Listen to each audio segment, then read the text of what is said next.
Hello, and welcome to S.T.E.A.M of Consciousness, a program presented by the ARI Podcasting Network and hosted by Zoe Koperna.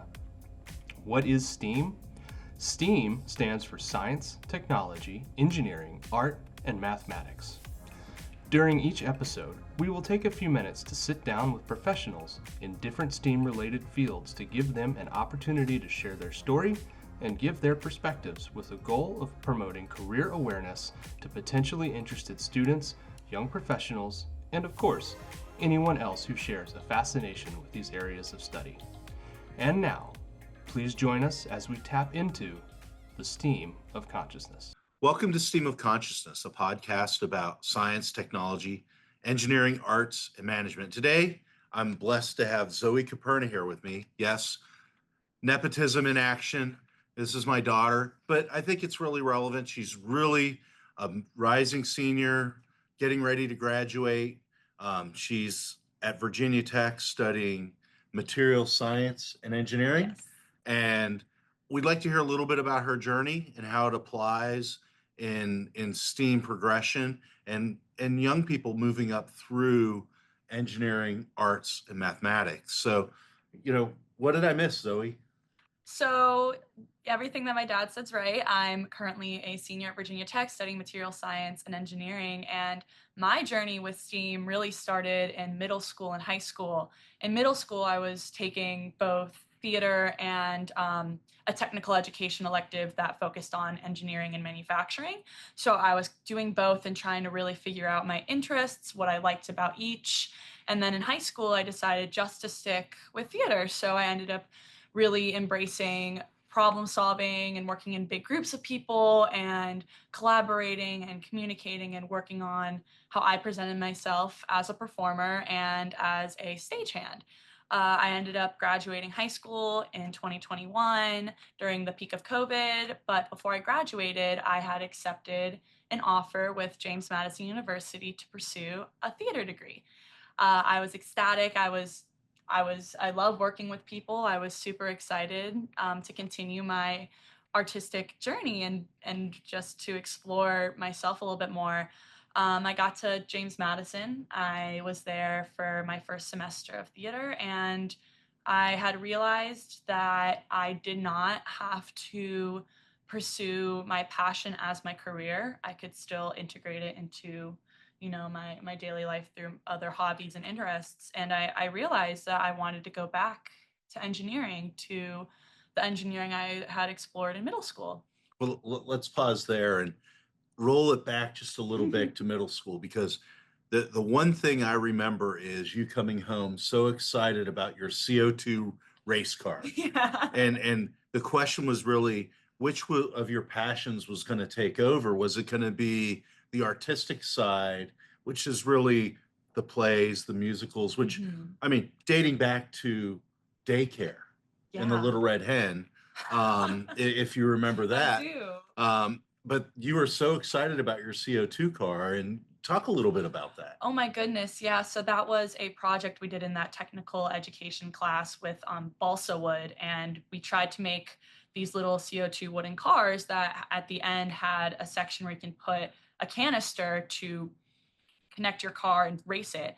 And we made it with balsa wood because it's less dense, it's lightweight. So you needed to design based on certain specifications, like rules, like just like in the real world, a car that was lightweight enough that could go super fast, but also it couldn't be too thin because they had different constraints on that. So I was so excited because I was working with scroll saws and drill presses and really a lot of hands-on work that I enjoyed. And my teacher, Mr. Bolt, was the best. My older brother had him and loved him. And so I was super excited to also have him. And he was great. And I was so excited because I'm like, my parents are engineers. In middle school, this was 8th grade, right? Yes. 8th grade. Yeah. So that was just before high school. Mm-hmm. Okay. For those that may not call it junior high or intermediate school elsewhere. Mm-hmm. And so that really tied to your interests, I think, in high school, because you continued with both, right? And in high school, not really. In high school, I had to take a language course, so I was very limited for that moment with what I could take. So I had to choose ultimately. And I remember Mr. Bolt being like, you should continue with STEM, and I was like, oh, I'm not sure yet, and I ended up choosing theater ultimately in that decision. Right, but the degree you had, you may not have taken, let's say, the tech ed Yeah. things, but you did take the science, Yeah, the oh yeah. My mathematics. chemistry, my calculus, pre-calc classes. Yeah.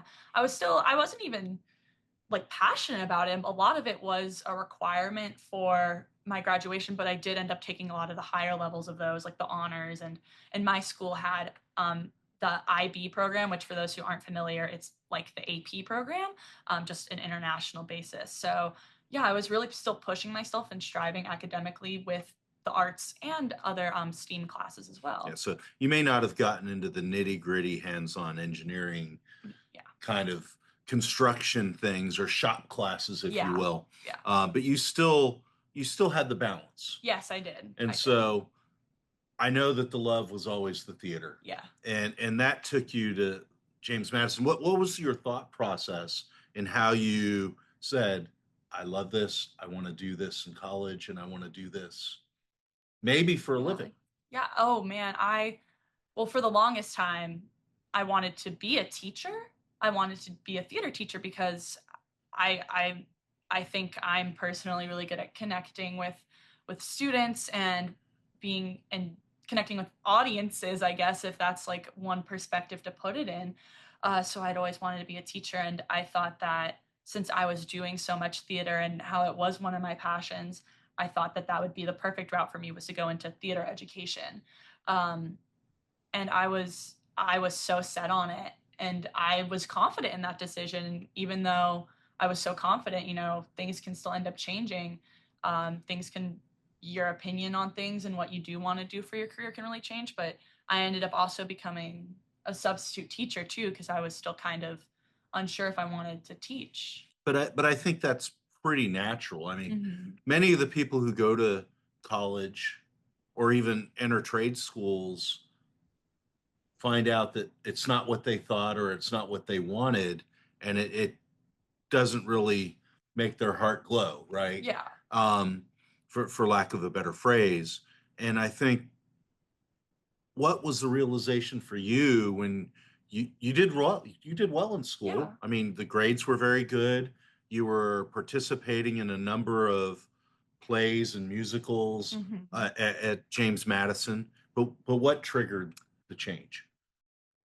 I think what really triggered it was figuring out how much I do love problem solving. When I was doing that, a lot of those shows at James Madison, I was mostly working behind the scenes. I was mostly working with other actors and kind of leading the more tech aspect as stage But that's where management. the tech Yeah, that's where it kind engineering of thing came started to up. slip in a little bit.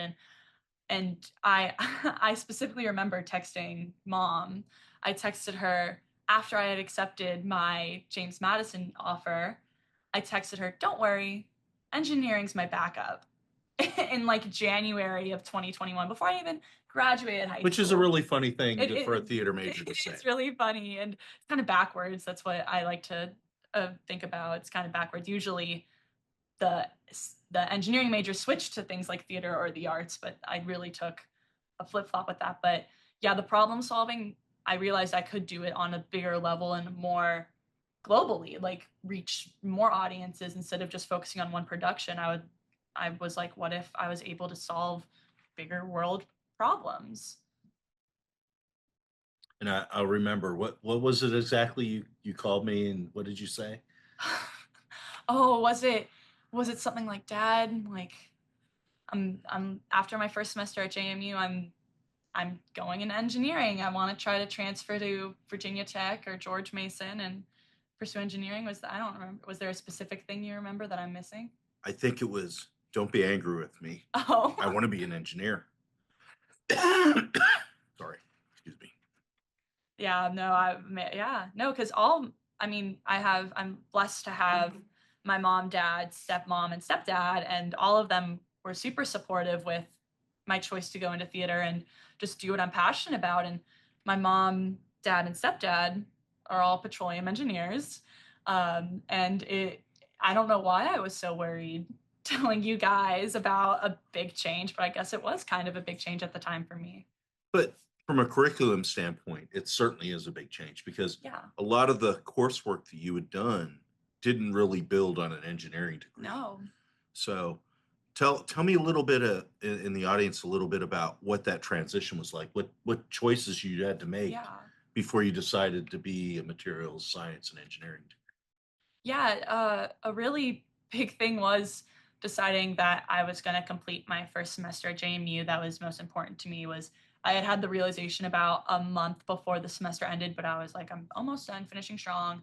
And then I looked at what being a transfer student really entailed for. I was focused on Virginia Tech. I was focused on it. I had George Mason as my backup, but the first thing I really did as the semester for me at James Madison was finishing up was look at Virginia Tech's website and all 13 of their engineering disciplines, really figure out what I'm capable of and what I'm interested in. And then Virginia Tech has great transfer resources. They have transfer advisors. They have PDFs of check sheets so that if you're a transfer student, they have required prerequisites that you know what to take before you can even apply to transfer.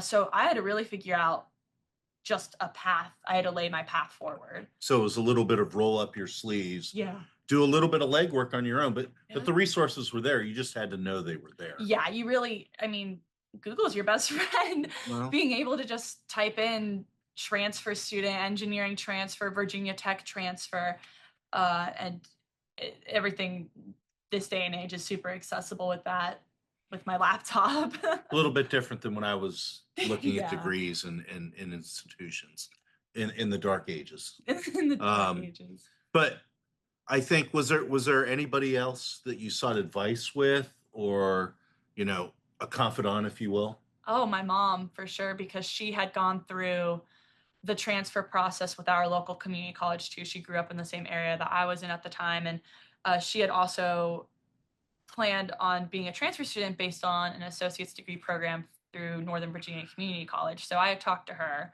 because for me, there was no way I could just jump straight from James Madison to Virginia Tech. That just wasn't possible because I wasn't in an engineering curriculum. Right. So I had asked my mom. I was like, hey, mom, I am trying to transfer, and I think the best path is going to Northern Virginia Community College. What do you think about that? Et cetera, et cetera. I had talked to her about the associate's degree program, which Virginia schools with some partnership with Northern Virginia Community College. If you receive an associate's degree, you can guarantee admission into a choice school. I did not pursue that route, though. I decided I wanted to transfer as quickly as possible, and that would have kept me at Nova for like a couple extra semesters, but I was very eager and determined to get to tech as soon as I could. But that was both, in my view, a really smart decision, is to take a lot of those nuts and bolts math, science classes that you weren't taking as a Yeah. theater major, take them at the local community college, See how I and did. and then, hey, did you still like it? Right. Yeah.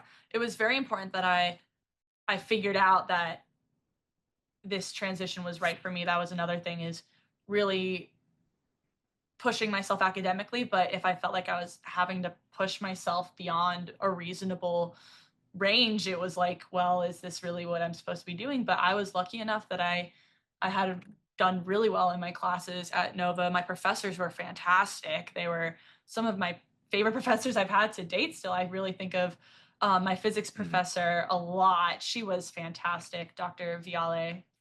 I love her. I miss her. I need to reach out to her at some point and tell her that. Well, please do so, I'm and doing let her well. let her know that you're in a podcast. Yeah, I should. But the other thing that struck me about that whole process was the fact that it was doable, but it did require you to, again, roll up your sleeves Yeah. and do some work. You took summer courses Yes. to try to be on a reasonable transfer schedule. Yeah. So the biggest question I get asked really about my journey is, am I graduating on time? And yes, I am graduating on time. And a big thing was I had to be able to kind of, when I started out at Nova, I actually only took 10 credits my first semester in order to make sure I knew what I was doing. I was taking my first calculus class. I was taking Gen Chem one, and then the lab with it, and then fundamentals of engineering. And it was a great schedule. But then I was like, okay, now I kind of got to pick up the pace. I took 7 credits over the summer. And then I took another, I think I took like 14 in the fall.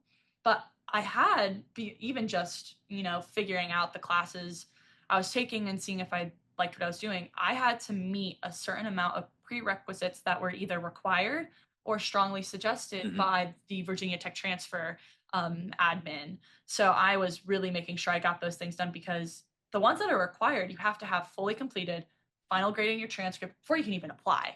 That was huge. I was lucky enough, I had some transfer credit from high school from my IB curriculum for my basic English and some history credits. So that really helped a lot. So I didn't have to take as much at Nova. But I was, I was just on a roll, and really, I've always been very academically oriented. So that really helped. But no, I really had to roll up my sleeves, like you said. But, I think the social aspect that you get in theater that you really loved, I mean, let me frame it that way. Yeah. You were able to get in other ways at Virginia Tech. You're involved with the fraternity, Yeah. not only a fraternity, a social fraternity, but also an engineering fraternity. Yes, I am. And I'm so lucky to be a part of those extracurriculars, because when I first transferred to tech, I had a lot of people I knew from home that were there, but I was also very eager to go out and meet new people, especially within engineering at tech. When you transfer to tech, you're immediately in that discipline that I chose, which was material science and engineering. I picked that because it's so interdisciplinary. I could do a million different things, but we'll touch on that more later, I'm sure. But no, I was really trying to be involved, and that sociability I learned from theater and that communication aspect really helped a lot.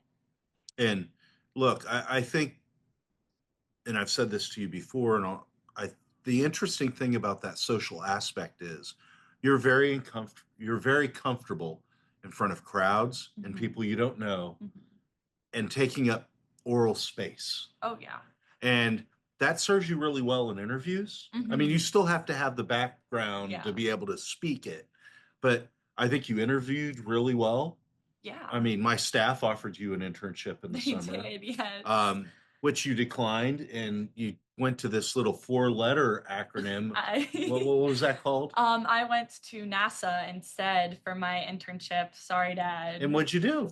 I was working in a lab and working with thermal control coatings for the Halo Gateway mission, which is a mission to have one of the first lunar space stations for the moon. And the control coatings I was working on, they're ceramic based, and they were going on radiators for Halo. There's 24 radiators, and it was important that we were testing different optical properties and mechanical properties of these coatings so that they didn't fail, working with the technology of the radiators.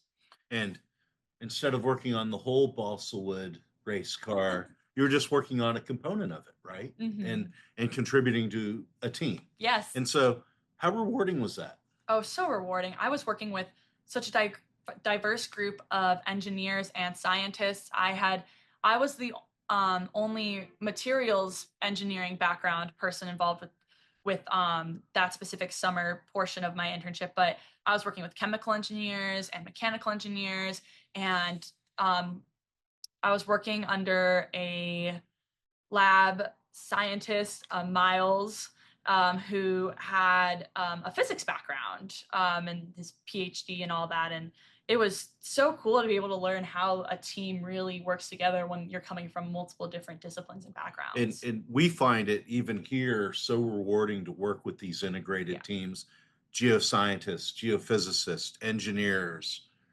economists, and now we even have public relations people on staff, because communicating what we're doing is now a pretty critical component of a project. And so, I assume your project was no different. Oh no, it really wasn't. I mean, there's always aspects that you're going to have to communicate to different branches and to different higher ups. And I'm lucky enough, I'm a published standard operating procedure author now, because I was so oriented in a memo I was writing about the testing that we were doing.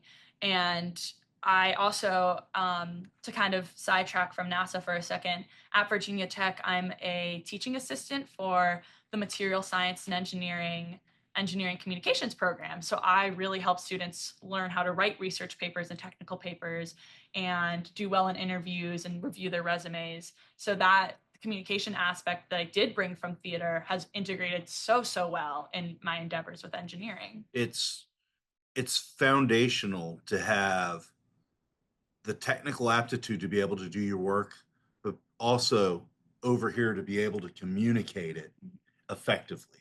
And finding that marriage is often very, very difficult.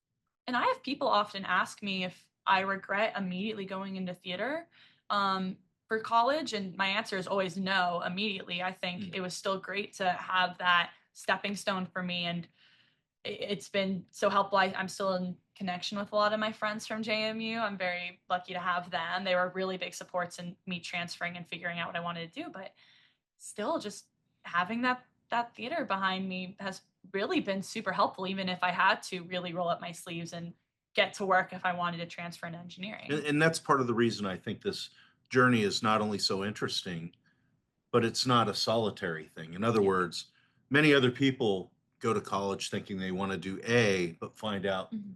no, it's really B or sometimes C or D that they really, really want to do. And that's what really gets them up in the morning. And finding that thing is a challenge sometimes. And it takes a little bit of a journey. Oh yeah, I the struggle was real when I was figuring out what I want to do, but the thing I really realized is that everyone's journey academically is so different. It's so different for every single person, whether or not they are in undergraduate for 5 years pursuing an extra minor, or they are a transfer student such as myself, or they are a transfer student who maybe they're not transferring their degree per se, but they're just transferring schools because they're trying to find their place. And I think it's just to highlight some of the things you mentioned. There's the internet work, right? The power of the Google. Yeah. There were transfer coordinators that helped. Yes. A lot You from Nova had and Tech. peers Mhm. to support you. And so those resources are out there for anybody Everyone. on the same kind of change in your journey, Oh right? yeah. It's not everyone maps out their career from A to B and sticks to one path. Oh yeah. There's going to be branches. Yeah. It's so important that you do trust your gut and understand that things can be different. And when I was at Nova, when I was home doing those community college prerequisite classes, I was still a substitute teacher. I was working. I was still trying to figure out if teaching was for me. And for me right now, I'm not really thinking about becoming an educator, but I think in the future it'd be cool at some point. I was lucky enough to kind of exercise that through substitute teaching back at my old high school a lot in the local elementary schools. And so you've still kept your toe in the pool. Yep, I still did a little bit because, well, why not? I mean, I was, because of a teaching program at FCPS when I was still in high school, I was qualified to be a substitute after I graduated high school, which is a crazy opportunity. I'm really glad I still embraced a little bit. And so, skipping ahead and back to NASA, how did that leverage into your senior year? Was it helpful? Was it, did you learn something that you're able to apply in your curriculum to really move your workflows Oh, ahead? so much. I mean, on the more STEAM side of things, lab work, a lot of lab work and research and development work. I really took that to heart, and I'm using it a lot in my capstone, my senior design capstone at Virginia Tech, because on the flip side of aerospace, I'm doing a civil engineering based project through material science and engineering. I'm working with cement and trying to stabilize a more sustainable version of cement. They're called calcium aluminate cements, and they require less temperature and energy to convert from its phases compared to our typical Portland cement. So that's currently my project with my awesome group at Virginia Tech. And those lab skills I learned at NASA, I've really been trying to branch out a little bit more with. And so lucky enough to use them with my capstone. But that, there's many ways to enhance your network, right? You can Mm-hmm. do it with your peers through your engineering societies. You can do it on social media. Mm-hmm. You can do it with summer internships. And the value of that, even with our programs, we try to at least send those kids back to school learning at least one skill that maybe they didn't have before, because we think that that makes them more marketable at the end of their senior year for that full-time employment. And are you feeling that way? Oh, I definitely am. I have, I feel like, a lot of skills in my back pocket that really integrate STEAM, especially with, I have that lab work and that design experience in my coursework. But for Theta Tau, the co-ed engineering fraternity I'm a part of, I run our Instagram account. I do social media networking for them. And then for the Materials Engineering Professional Society, I also run the social media for them and do I plan events for our undergraduate classes, and it's so awesome being able to kind of speak on that more so and make myself seem more marketable, because I really do think I am more marketable with those little extracurriculars I do. And have you gone to any professional events, some technical meetings? Oh yeah, I really, with, because Theta Tau is a professional engineering fraternity, so um, we do host professional talks from different engineers, trying to, that really helps students figure out what they want to do. But also with the Materials Engineering Professional Society, I was lucky enough to go to a conference this past October in Pittsburgh called MS&T, Material Science and Technology, and I got to sit in on so many cool materials engineering talks. I was going with, I think there were about 20 of us undergrads, and since I was on the exec board, I was really taking advantage of that trip and being able to sit in and kind of even network a little bit, which was really cool. Fantastic. It's, again, getting out there. You Mhm. can't do these things in isolation, No. right? And so getting out there, doing these internships, conferences, Yeah. meeting with your peers and Yeah. integrating with them. And it sounds like you're also not an island. In other words, you're sharing what you've learned. Hmm. You're helping them with their resumes. You're helping them with their interview skills, Oh yeah. and that's phenomenal. Yeah, I even with Theta Tau, we have an academic mentor program within it. So I've been able to help my academic mentee with her resume and kind of go over more professional things. Yeah, it's been so awesome, and I love being able to still have those communication skills from theater behind me to make me a super well-rounded engineer. And I will say this, I mean, all of these things may sound overwhelming. It may sound like a lot to do. Um, but as time moves forward, you'll understand you'll have space for the things that you really want to do. For instance, the NASA internship I applied for thinking quite literally nothing about.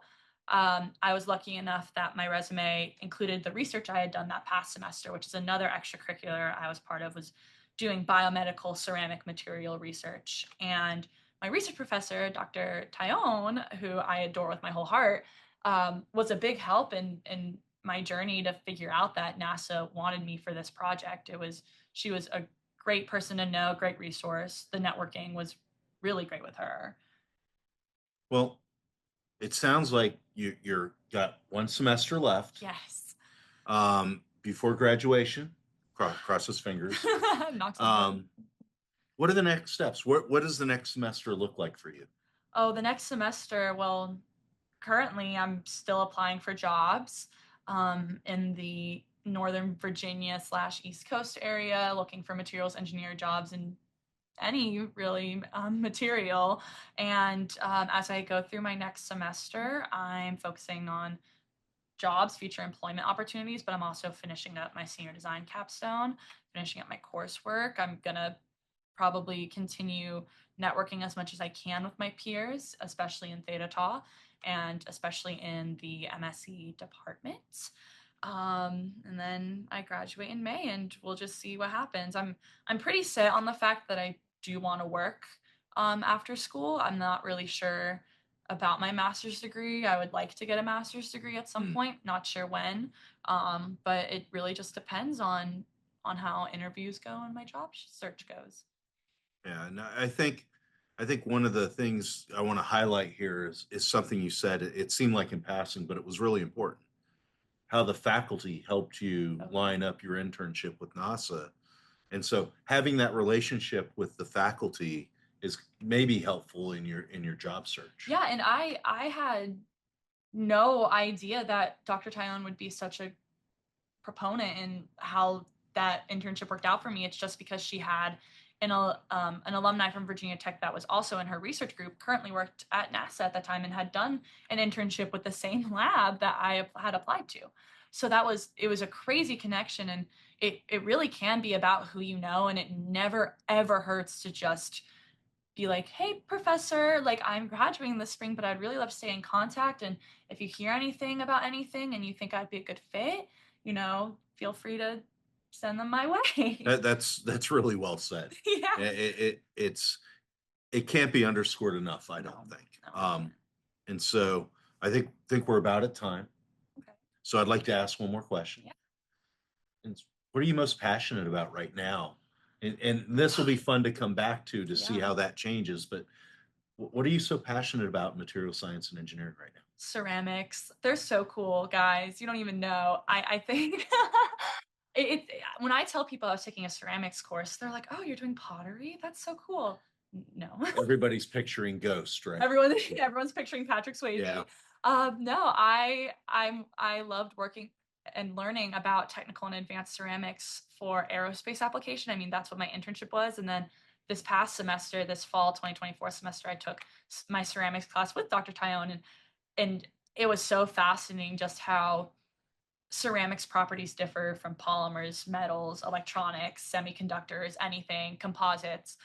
So I'm really passionate about ceramics, and I also have a minor in green engineering. So I've been really passionate about learning about how any sort of work I do in the future I can integrate sustainability with. It's fantastic. Yeah. So let's close. I'd like to thank Zoe Koperna for her time. It helps that, again, Nepo baby, but we really appreciate her taking time out of her schedule and her break to come in and chat with us and to tell us that, look, the path isn't always a straight one. There are some branches. We hope the next semester is really, really good for you. And we look forward to graduation. We'd like to thank Ryan Kessler for producing this podcast and the ARI Podcasting Network for hosting us. So thank you very much. Thank you.